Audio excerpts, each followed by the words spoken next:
बिस्मिल्लाहिर्रहमानिर्रहीम अस्सलाम वालेकुम। Welcome back to my channel crack PPSC with उनजा। आज का जो हमारा लेक्चर है उसमें हम लोगों ने एक नया एक्ट अपना स्टार्ट करना है जिसका नाम है पीरा एक्ट 2024।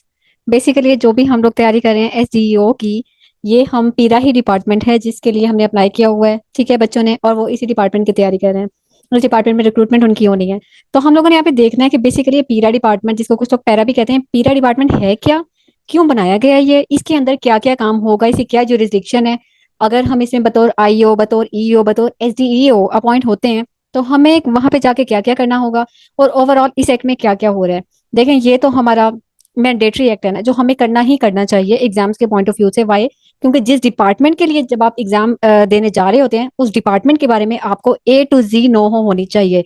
इसमें आप किसी किस्म की लापरवाही नहीं बरत सकते कि मैं एक बर्ड्स आई व्यू लेके सिर्फ चला जाऊं या चली जाऊं, ठीक है, तो मैं एग्जाम क्रैक कर लूंगी, ऐसा हरगिज नहीं हो सकता, ठीक है। हाँ, पीरा एक्ट के अलावा बाकी जैसे हमें पंजाब लैंड रेवेन्यू एक्ट दिया हुआ है, टेनेंसी एक्ट दिया हुआ है, प्रिवेंशन ऑफ होर्डिंग एक्ट दिया हुआ है, प्राइस कंट्रोल का, एसेंशियल कमोडिटीज का जो एक्ट है वो दिया हुआ है, कॉलोनाइजेशन एक्ट दिया हुआ है, ठीक है। इनमें से जो छोटे छोटे एक्ट हैं, मैंने ऑलरेडी उनकी वीडियोस लेक्चर जो है ना वो चैनल पे अपलोड किए हुए हैं, आप लोग वो देख लें। वो छोटे छोटे तो हम लोग एटलीस्ट अच्छे से तैयार कर सकते हैं, ठीक है। और उसके बाद जैसे पंजाब लैंड रेवेन्यू एक्ट है, बहुत बड़ा है। अगर आप लोगों को लगता है कि टाइम कम है, ठीक है, इसी साथ हमने जीके भी तैयार करनी है, तो पूरा एक्ट आपको करने की जरूरत नहीं है। मैं इंशाल्लाह जल्द लाइव आऊंगी और जिसमें आप लोगों की क्यूरीज भी एड्रेस करूंगी। आप लोगों को एक जनरल मैंने आप लोगों के साथ सेशन करना है, आपको बताना है कि जो मैं ये पढ़ा रही हूँ ये सारे का सारा तैयार नहीं करना। हाँ, जो छोटे एक्ट हैं वो हमें सारा तैयार करने हैं, ठीक है। और उनको भी तैयार कैसे करना है कि ऑब्जेक्टिव में ये पूछा जा सकता है, ये पूछा जा सकता है, वो मैं बताऊंगी आपको, ठीक है। तो हम लापरवाही तो नहीं कह सकते, लेकिन थोड़े से शॉर्ट ट्रिक ले सकते हैं या कुछ चीजें स्किप कर सकते हैं जो बड़े एक्ट हैं उनकी, ठीक है। और उनकी भी जो लीस्ट इंपॉर्टेंट है, अननेसेसरी तो हम नहीं कह सकते, जो लीस्ट इंपॉर्टेंट चीजें हैं वो हम स्किप कर सकते हैं। बट क्योंकि ये हमारे अपने डिपार्टमेंट का एक्ट है, इसका हमें सब कुछ पढ़ना है, ठीक है। और इसको हमें प्रायोरिटी लिस्ट में टॉप ऑफ द लिस्ट रखना है अपने, ठीक है। इसको 100% हमें तैयार करना है, 100% तवज्जो देनी है, इसमें से मैक्सिमम एमसीक्यूज आप लोगों के बनने हैं, सही है। तो हमें पता है हमारा पेपर क्योंकि ऑब्जेक्टिव होना है। अब कुछ बच्चे ऐसे हैं जिन्होंने अप्लाई किया, रिसेंटली ग्रेजुएट्स हैं ना वो लोग, उन्हें नहीं समझ आ रही कि हम कहाँ से तैयार करें, क्या करें। मैंने इंशाल्लाह एक सेशन रखना है, इसमें ये सब कुछ बताना है। फिर एक सेशन ये भी रखना है जिसमें मैंने शॉर्ट नोट्स आप लोगों के लिए बना दिए हैं, जिसमें हमने हर एक की ना मैंने कंपैरिजन करके बता दिया है कि इसकी इन्फोर्समेंट डेट ये है, इसकी ये है, इसकी ये है, इसके ऑफेंसेज ये है, इसके ये है, इसके ये है, इसकी अपील यहाँ होगी, इस एक्ट की अपील यहाँ होगी, इसकी यहाँ होगी। वो आप लोगों के लिए आसानी हो जाएगी, ठीक है। तो इंशाल्लाह वो भी जल्द आप लोगों के साथ शेयर करूंगी। पहले हम लोग अपना the most important act start कर लेते हैं, पीरा एक्ट 2024।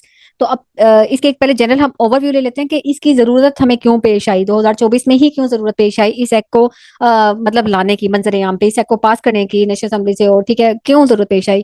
बेसिकली एक्ट का नाम है Punjab enforcement and regulatory authority. Enforcement का मतलब क्या होता है, नाफिज करवाना, ठीक है, जिससे नाफिज भी करना है एंड रेगुलेट भी करना है, चेक एंड बैलेंस भी रखना है, ठीक है।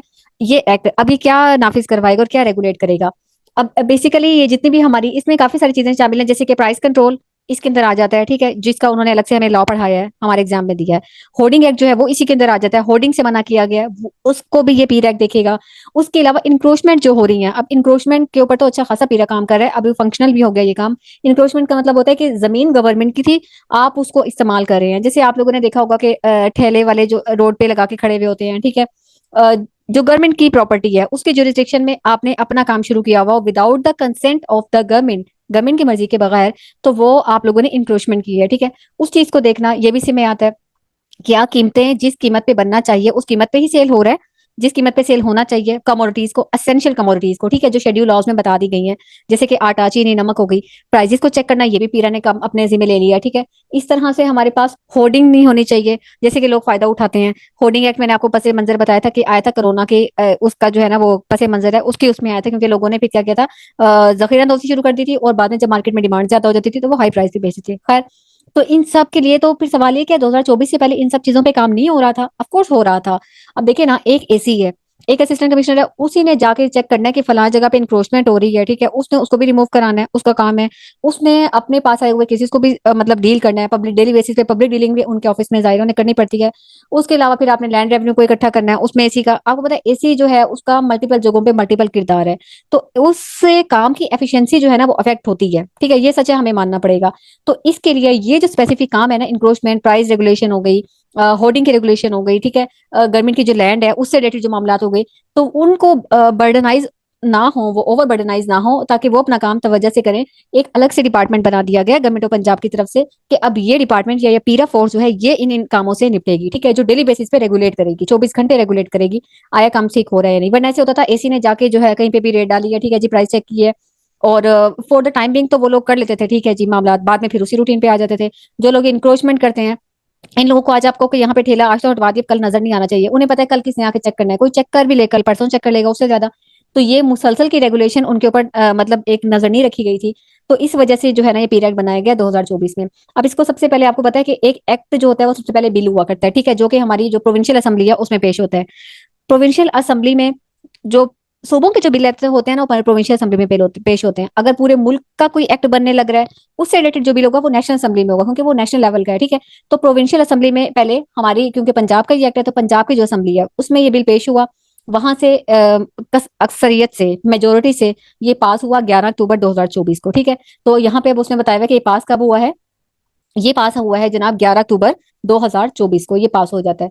कहाँ से ये होता है, हमारा प्रोविंशियल उससे होता है, प्रोविंशियल असेंबली से होता है। एक मिनट में इसका कलर चेंज कर लूं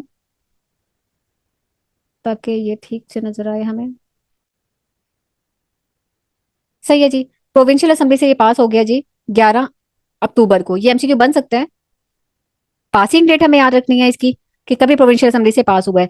उसके बाद जब भी कोई एक्ट, जब भी कोई बिल, सॉरी एक्ट तो नहीं, जब भी कोई बिल प्रोविंशियल असेंबली से पास हो जाता है उसके बाद वो उसी सूबे के जो गवर्नर है उनसे मंजूरी के लिए वो जाता है, ठीक है। तो फिर गवर्नर के पास गया कि आप इसके ऊपर अपनी मतलब मंजूर कर लें इसको, हमने इसको पास कर दिया है। तो गवर्नर ने अपनी एसेंट दे दी इसके ऊपर, ठीक है, अपनी मंजूरी दे दी गवर्नर ने। और उन्होंने किस डेट को दी, उन्होंने दी हमें 16 अक्टूबर को, ठीक है। 11 अक्टूबर को असेंबली से पास हुआ, 16 अक्टूबर को उन्होंने दी, यानी कि 5 दिन बाद।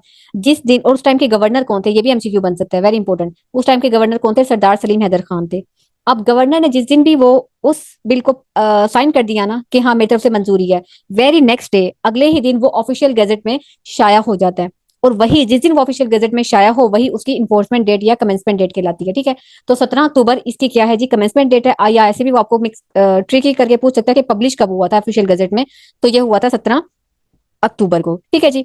ये तो हो गई इसकी, हमने देख लिया कि किस किस डेट को कैसे पास हुआ। 11 अक्टूबर को असेंबली ने पास किया, 5 दिन का हिसाब लगा लें, 5 दिन के बाद गया गवर्नर के पास, उसे अगले ही दिन ये ऑफिशियल गैजेट में शाया हो गया 17 अक्टूबर। इस तरह से हमें इसकी इन्फोर्समेंट डेट याद रहेगी, ठीक है। अब आ जाते हैं हमने एक्ट की तरफ कि जो एक्ट है इसके अंदर चैप्टर्स कितने हैं, इसके टोटल नंबर ऑफ चैप्टर्स कितने हैं हमारे पास जी, 18 इसके चैप्टर्स हैं। 8 का डिजिट इसमें याद रखना है कि 18 चैप्टर्स हैं। और सेक्शन इसके कितने हैं, 82 इसके सेक्शंस हैं। सही हो गया जी, हमें इन्फॉर्मेशन हमें याद हो गई है कि 11 अक्टूबर को असेंबली से पास हुआ, 5 दिन के बाद यानी 16 अक्टूबर को गवर्नर सर ने अपनी मंजूरी दी। उससे बाद नेक्स्ट डे इनके 17 अक्टूबर को ये इन्फोर्स हो गया और ऑफिशियली गैजेट में भी ये पब्लिश हो गया। डन। और इसके चैप्टर्स कितने हैं, 18, और इसके सेक्शंस कितने हैं हमारे पास, इसके सेक्शन है हमारे पास 82। सही हो गया जी। उसके बाद हम आगे कुछ इसके बारे में मजीद बेसिक इन्फॉर्मेशन देख लेते हैं।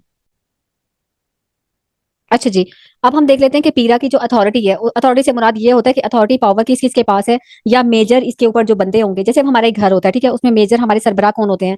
अगर तो ग्रैंड पेरेंट्स साथ रहते हैं तो जाहिर है दादा बू दादी माँ, ठीक है, दादो होती हैं। और अगर वो नहीं है, आप न्यूक्लियर फैमिली में, जाहिर है फिर हमारे पेरेंट्स, हमारी मदर, हमारे फादर हमारी अथॉरिटी हुआ करते हैं, राइट। और वैसे तो हम बीइंग अ मुस्लिम हमारी सुप्रीम अथॉरिटी अल्लाह पाक है, अल्लाह पाक ही रहेंगे इंशाल्लाह। तो पीरा की जो अथॉरिटी है, तो पीरा की जो चेयरपर्सन है, ठीक है, अब टोटल इसकी वैसे चेयरपर्सन जो पीरा के हैं वो कौन है, हमारे चीफ मिनिस्टर हुआ करेंगे। अब चीफ मिनिस्टर फिलहाल तो जाहिर है मरियम नवाज हैं, ठीक है, जिन्होंने इनिशिएटिव लिया चीफ मिनिस्टर। वैसे उनके जाने के बाद भी जो पीरा डिपार्टमेंट है उसके चेयरपर्सन कौन होंगे, वो हमारे चीफ मिनिस्टर हुआ करेंगे जो भी पंजाब के हों। उसके बाद है वाइस चेयरपर्सन। जैसे एक मुल्क का प्रेसिडेंट होता है और वाइस प्रेसिडेंट होता है ना, कि सपोज प्रेसिडेंट अगर मौजूद नहीं है, किसी वजह से वो मुल्क से बाहर है या कहीं भी वो है और वो मौजूद नहीं है, तो उनकी गैर मौजूदगी में जो काम करता है वो वाइस पर्सन कहलाता है, ठीक है।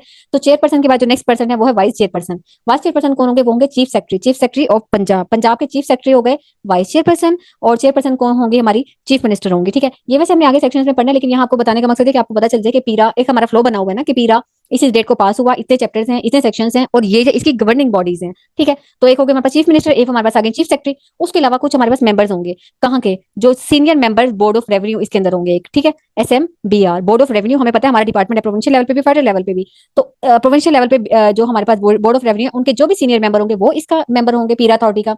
उसके अलावा जो हमारे पास डिपार्टमेंट्स हैं, मुख्य डिपार्टमेंट्स हैं ना, हमारे पास एग्रीकल्चर का हो गया, इरिगेशन का हो गया हमारे पास, ठीक है। और इस तरह से जितने भी डिपार्टमेंट हैं, तो उनमें से वेरियस डिपार्टमेंट में से 5 उन डिपार्टमेंट्स के सेक्रेटरी उठाए जाएंगे, वो भी इसका मेंबर होंगे। सेक्रेटरी ऑफ 5 वेरियस डिपार्टमेंट्स, ठीक है, कितने वेरियस डिपार्टमेंट से कितने मेंबर होंगे? 5। और वो कौन होंगे? सेक्रेटरी उठाए जाएंगे। बोर्ड ऑफ रेवेन्यू से हमने सीनियर मेंबर को उठाया है, ठीक है, जो इसका मेंबर लिया पीरा का। और वेरियस डिपार्टमेंट के सेक्रेटरी हम लेंगे, 5 होने चाहिए, 5 डिपार्टमेंट 5 सेक्रेटरी, सही है। उसके बाद एक हम लेंगे प्रोविंशियल पुलिस ऑफिसर, जो कि कौन होंगे? पंजाब के केस में जाहिर है पंजाब का प्रोविंस है, तो यहाँ पे हमारे पास कौन है? आईजी पंजाब होंगे, एक तो ये हो गए। उसके बाद हमने क्या लेने? 3 एमपीएस भी हमें चाहिए, जो पीरा अथॉरिटी में शामिल होंगे एमपीएस में। और उसमें उसने कंडीशन बता दी कि उनमें से एक फीमेल होना मस्ट है, ठीक है, 3 एमपीएस में से एक फीमेल होना जरूरी है। उसके बाद 4 आपके पास इंडिपेंडेंट मेंबर्स होंगे। इंडिपेंडेंट मेंबर्स की डेफिनेशन उसने हमें बता दी, हम लोग पढ़ लेंगे। और एक हमारे पास कौन होंगे जी? डायरेक्टर जनरल होंगे। तो ये हमारे पास पीरा की अथॉरिटी है। अब इस एक्ट में जहां पर भी लफ्ज अथॉरिटी है, तो आप लोगों ने समझ जाना कि अथॉरिटी का मतलब है कि कौन कौन से ये तमाम पर्सन, चीफ मिनिस्टर हो गया, चीफ सेक्रेटरी हो गया, senior member board of revenue हो गया, ठीक है, सेक्रेटरीज हो गए, और आईजी पंजाब हो गया, डायरेक्टर जनरल हो गया, एमपीएस हो गए, इंडिपेंडेंट मेंबर्स हो गए, ठीक है जी। ये सारे हमारे कौन है? ये सारे हमारे ये इसके मेंबर्स हैं, पीरा अथॉरिटी के मेंबर्स हैं, सही है। उसके बाद हमारे पास जो नेक्स्ट है अगले पीरा अथॉरिटी में अगले हमारे पास है, वो हम देख लेते हैं। एक मिनट सब दीजिएगा मुझे, मैं जरा खोलूं इसको। पीरा अथॉरिटी तो हम लोगों ने देख ली, ठीक है। उसके बाद वो तो थे जाहिर है प्रोविंशियल लेवल पर जो बंदे होंगे ना, सेक्रेटरी हो गए, चीफ सेक्रेटरी हो गए, हमने देखा। और हमने देखा बोर्ड ऑफ रेवेन्यू के सीनियर मेंबर हो गए, सारे प्रोविंशियल लेवल के बंदे हैं, ठीक है। अब हमने देखना डिस्ट्रिक्ट लेवल पे। डिस्ट्रिक्ट लेवल पर जो ये बहुत बहुत बहुत इंपॉर्टेंट क्वेश्चन है, प्लीज इसको भूलना नहीं है हम लोगों ने। जो डिस्ट्रिक्ट लेवल पे हमारी जो पीरा अथॉरिटी है, ठीक है, डिस्ट्रिक्ट लेवल पे सबसे पहले हम लोगों ने एक बोर्ड बनाना है। पीरा ने डिस्ट्रिक्ट लेवल पे बोर्ड बनाया, जिसको नाम क्या दिया गया है? District enforcement, DER regulatory and board. District enforcement and regulatory board पीरा ने बनाया है। और जो किस लेवल पे है? एमसीक्यू से जरूर बनना है कि जो बोर्ड है, बोर्ड का क्या मतलब है? तो बोर्ड का मतलब क्या है? डिस्ट्रिक्ट इन्फोर्समेंट रेगुलेटरी बोर्ड, ठीक है। पहला पहला एमसीक्यू तो ये हो गया। सेकंड ये कि बोर्ड जो बनाया गया है वो किस लेवल पर है? डिस्ट्रिक्ट लेवल पर, डिवीजन लेवल पर, सब डिवीजन लेवल पर, या प्रोविंशियल लेवल पर? तो हमें पता होना चाहिए कि जो बोर्ड है वो हमारा किस लेवल पर है? वो हमारा डिस्ट्रिक्ट लेवल पर है, राइट। अब जाहिर है जैसे कि हमने अथॉरिटी की बात की थी कि हर अथॉरिटी का कोई ना कोई सरबराह था, हर चीज का कोई सरबराह होता है, ठीक है। मैंने बताया घर में हमारे सरबराह हमारे पेरेंट्स होते हैं। अथॉरिटी के सरबराह कौन थे जी? चीफ चेयरपर्सन जो थे हमारे, वो हमारे थे चीफ मिनिस्टर, राइट। तो इसी तरह डिस्ट्रिक्ट लेवल पे जो हमने बोर्ड बनाया है, इनके भी तो कुछ चेयरपर्सन होंगे। इनके चेयरपर्सन कौन होते हैं? डेप्यूटी कमिश्नर होते हैं। वेरी इंपॉर्टेंट क्वेश्चन अगेन, कि डिस्ट्रिक्ट लेवल पे जो बोर्ड बनाया जाएगा उनके कौन है हमारे पास? चेयरपर्सन। या ऐसे कह लें कि डिस्ट्रिक्ट लेवल पे जो बोर्ड है उसको कौन लीड कर रहा है? वो हमारे होंगे डीसी साहब, ठीक है। उनके साथ बोर्ड के और कौन कौन से मेंबर्स होंगे, हमें ये पता होना चाहिए। उसके बाद एक मेंबर हमारे जो डीपीओ हैं, डिस्ट्रिक्ट पुलिस ऑफिसर, वो इस बोर्ड का मेंबर होंगे, ठीक है। डिस्ट्रिक्ट हेड्स ऑफ डिपार्टमेंट में वेरियस डिपार्टमेंट के जो हेड्स हैं डिस्ट्रिक्ट लेवल पे, वो इनके मेंबर होंगे। और वो कौन होंगे? शेड्यूल लॉज में हमें बता दी है, ठीक है। उसके अलावा डिस्ट्रिक्ट पब्लिक प्रोसिक्यूटर, जिसको डीपीपी कहते हैं, वो इसके मेंबर होंगे। डिस्ट्रिक्ट अटर्नी, वो इसका मेंबर होंगे। एडिशनल डिप्टी कमिश्नर, वो भी इसका मेंबर होंगे। जो मैंने लिख भी दिया, देखें, they all are the members of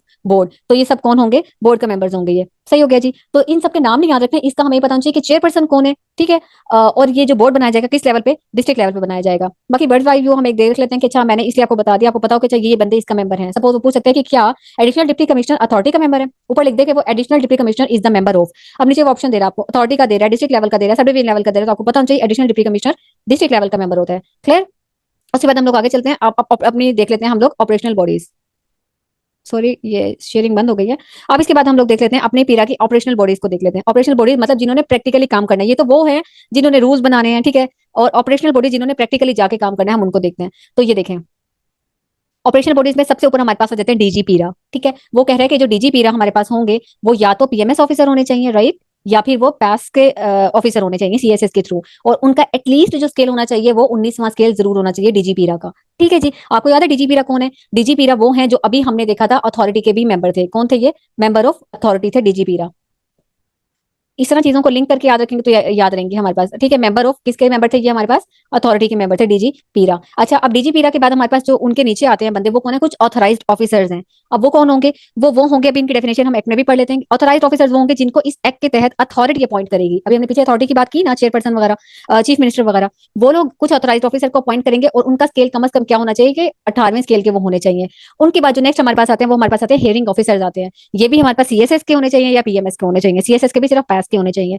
और हेयरिंग अफसर जो है, इनका स्केल क्या होता है? इनका स्केल होता है 17 स्केल का। ये हमारी ऑपरेशनल बॉडीज हैं, ठीक है। उसके बाद the most important, again board के बाद जो इंपोर्टेंट चीज है वो हमारे पास आते हैं सब डिविजनल लेवल। सारा ऑपरेशनल काम हो ही सब डिविजनल लेवल पर रहा होगा। मतलब क्या हुआ इस बात का? आपने सुना होगा कि इन्फोर्समेंट स्टेशन बन रहे हैं। जैसे कि पुलिस थी ना, पुलिस का सारा काम कहाँ होता है? उसमें होता है, पुलिस स्टेशन में होता है ना, ठीक है, जिसको थाना बोलते हैं हम। इसी तरह से पीरा का सारा जो प्रैक्टिकल ऑपरेशनल काम होगा कि आपने उसको लेके आना है, मुलजिम को लेके आना है, आपने कुछ लिखना है, रिपोर्ट करना है, ठीक है, वो सारा काम कहाँ पे होता है? इन्फोर्समेंट स्टेशन पे होगा, ठीक है। तो अब हमें ये पता चाहिए क्या ये enforcement station sub divisional level पे है, डिविजनल लेवल पे है, या डिस्ट्रिक्ट लेवल पे है? ये एमसीक्यू बन सकता है। तो इन्फोर्समेंट स्टेशन जो है वो सब डिविजनल लेवल पे है। जैसे कि जो बोर्ड था वो किस लेवल पे था, बोर्ड हमारा किस लेवल पे था, डिस्ट्रिक्ट लेवल पे, और इन्फोर्समेंट स्टेशन किस लेवल पे, सब डिविजनल, डिविजनल भी नहीं सब डिविजनल, राइट। और इन्फोर्समेंट स्टेशन का हेड, जैसे बोर्ड का हेड कौन था, अभी हमने पढ़ा है डेप्यूटी कमिश्नर था, इसी तरह इन्फोर्समेंट स्टेशन का हेड यहाँ पे कौन होगा, एसडीईओ होगा, जिसके लिए हम लोगों ने अप्लाई किया है। तो जो बच्चों ने अप्लाई किया है, आप लोगों ने अप्लाई किया है एसडीईओ के लिए, तो आप लोग इन्फोर्समेंट स्टेशन के हेड होंगे और आपका स्केल क्या होगा, 16 स्केल के अप होंगे, ठीक है। आपके नीचे कौन कौन लोग काम कर रहे होंगे, आपके नीचे आएंगे जनाब ईओ, आपके नीचे जनाब आएंगे आईओ, ईओ होगा 14 रैंक का इन्फोर्समेंट ऑफिसर, ठीक है। आईओ होगा 11वें स्केल का इन्वेस्टिगेशन ऑफिसर, उनके नीचे आएंगे कुछ सार्जेंट, सार्जेंट का स्केल होगा 7, और उनके नीचे हमारे पास कौन आएंगे, सपोर्ट स्टाफ, ठीक है, जिसमें हमारे पास क्लैरिकल वर्क के लिए आ जाते हैं, टेक्निकल स्टाफ आ जाता है, ठीक है, और ऑपरेशनल स्टाफ आ जाता है, कुछ मतलब हेल्प हेल्प करने के लिए, वो सारा सपोर्ट स्टाफ। तो एक दफा हम रिवाइज कर लेते हैं हमने क्या क्या पढ़ा है, उसके बाद हम लोग अपना प्रॉपर एक्ट की तरफ चलते हैं। हम लोगों ने पढ़ा सबसे पहले कि पीरा जो है डिपार्टमेंट बनाया क्यों गया था, उसके बाद हमने कहा कि ये प्रोविंशियल असेंबली से कब पास हुआ था, 11 अक्टूबर को, और उसके पूरे 5 दिन के बाद यानी कि 16 अक्टूबर को ये गवर्नर ने इसकी मंजूरी दे दी थी, और उससे अगले ही दिन ऑफिशियली गैजेट में पब्लिश हो गया था, यानी कि ये 17 अक्टूबर को ऑफिशियली गैजेट में पब्लिश हो गया। फिर हमने देखा इसके चैप्टर्स कितने हैं, 18 हैं, और इसके सेक्शंस कितने हैं, 82, राइट। उसके बाद हमने देखा पीरा अथॉरिटी में कौन है, हमने कहा कि सबसे ऊपर हमारे पास चेयरपर्सन जो होगा इस पूरे डिपार्टमेंट को जो लीड कर रहा है, वो होंगे जनाब चीफ मिनिस्टर ऑफ पंजाब, जो भी हो सकते हैं। वो करंटली हमारे पास कौन है, वो मरियम नवाज साहिब हैं, ठीक है। और उसके बाद उनके साथ वाइस चेयरपर्सन कौन है, सपोज मरियम नवाज नहीं मौजूद, मुल्क से बाहर गई हुई हैं या अदर रीजन की वजह से, तो उनकी जगह पे कौन काम करेंगे, vice chairperson chief secretary of Punjab, right. उसके साथ पीरा अथॉरिटी में और कुछ और मेंबर्स होंगे, जैसे कि बोर्ड ऑफ रेवेन्यू के सीनियर मेंबर हमने देखे, हमने कहा 5 मुख्तलिफ डिपार्टमेंट्स के सेक्रेटरी, हेड नहीं सेक्रेटरी होंगे, 3 एमपीएस होंगे हमने इसके अंदर देखा, कुछ हमने देखा इंडिपेंडेंट मेंबर्स भी इसके अंदर होंगे, राइट। इसके बाद हमने बात की थी डिस्ट्रिक्ट लेवल पे आ गए थे, पीरा डिस्ट्रिक्ट लेवल पे, ठीक है। डिस्ट्रिक्ट में हमने देखा डिस्ट्रिक्ट लेवल पे एक बोर्ड बनाया जाएगा, उस बोर्ड के जो हेड होंगे वो कौन थे, हमारे पास डेप्यूटी कमिश्नर थे, ठीक है। और उसके बाद उनके साथ कुछ और लोग भी हमने देखे जो उनके थे, जैसे कि हमने एडिशनल डिप्टी कमिश्नर देखे थे, और भी बहुत से लोग थे, ठीक है, जो बोर्ड के मेंबर्स थे। उसके बाद हमने आगे डायरेक्ट ऑपरेशनल बॉडीज पे के ऑपरेशनल लेवल पे जो पीरा को हेड कर रहे होंगे वो होंगे डीजी पीरा, जिनका स्केल क्या था 19 स्केल का, या तो पीएमएस के हो या सीएसएस में पास ग्रुप से होने चाहिए। उनके नीचे ऑथराइज्ड ऑफिसर होंगे जिनको अथॉरिटी अपॉइंट करेगी, 18 ग्रेड के देखे हैं हमने। उसके बाद हमने देखा कि हियरिंग अफसर 7वें स्केल का होगा वो, और वो भी इसी तरह सीएसएस से हो या फिर पीएमएस से हो, सीएसएस के पास ग्रुप से हो। सब डिविजनल लेवल पर बनेंगे इन्फोर्समेंट स्टेशन, उनको हेड कौन कर रहा होगा जनाब, एसडीईओ, उसके नीचे ईओ, फिर आईओ, सार्जेंट सपोर्ट स्टाफ। सही हो गया जी। ये हमारे पास आ गई एक ओवरऑल व्यू पीरा के बारे में, सही है। उसके बाद अब हम अपने अगले एक्ट की तरफ अब प्रॉपर एक्ट खोलते हैं और एक्ट को पढ़ना स्टार्ट करते हैं।